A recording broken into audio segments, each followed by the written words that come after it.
Jean-Jacques Rousseau, one of the most outstanding thinker produced by France, was born at Geneva in 1712.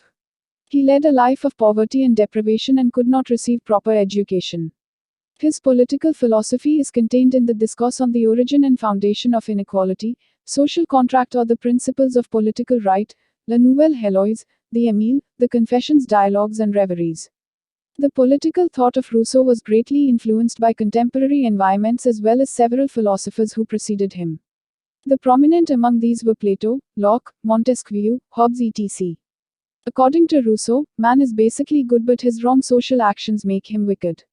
Based on his views about human nature, Rousseau draws a picture of the state of nature, which is quite different from the one painted by Hobbes and Locke.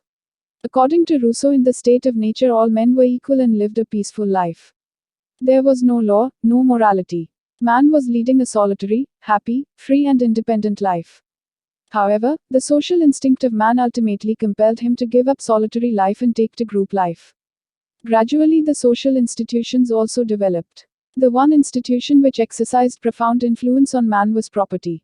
According to Rousseau, the first man, having enclosed a piece of ground, bethought himself of saying, "This is mine," and found other people simple enough to believe him, was the first real founder of civil society. In short, it can be said that only with the emergence of the institutions of private property the pre-civil state had to be abandoned.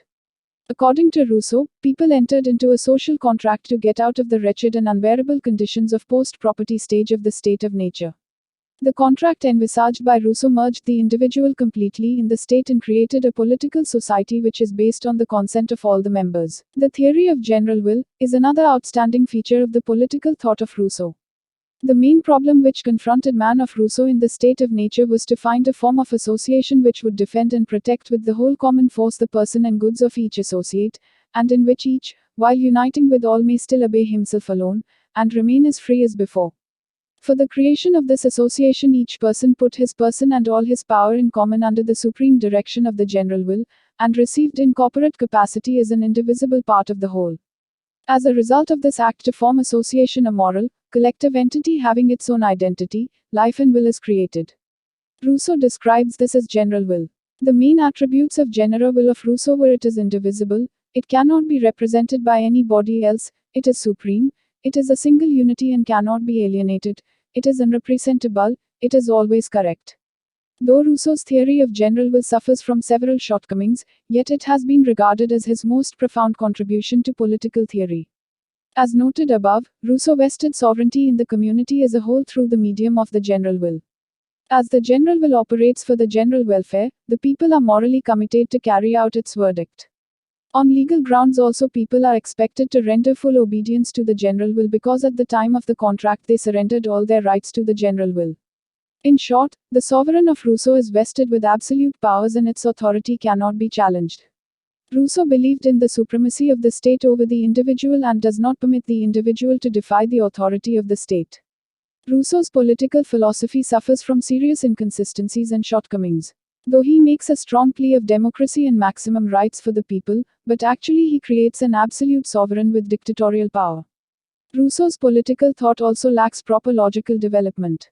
Again, he conceives the state in purely idealistic terms which does not go well with the instinct and desires of human beings. Further, Rousseau held faith in two contradictory theories of state, viz. Organic and mechanic. If the state is man-made, it could not be created by human beings. Despite the above shortcomings and contradictions, Rousseau's writings have exercised profound influence on the subsequent political thinkers. Some of his outstanding contributions to the development of political thought include his emphasis on the importance of state without which the individual cannot develop his personality, his theory of popular sovereignty, the concept of nation-state, his concept of general will which left a deep impact on the idealist thinkers, his concept of common good which was further developed by the utilitarians.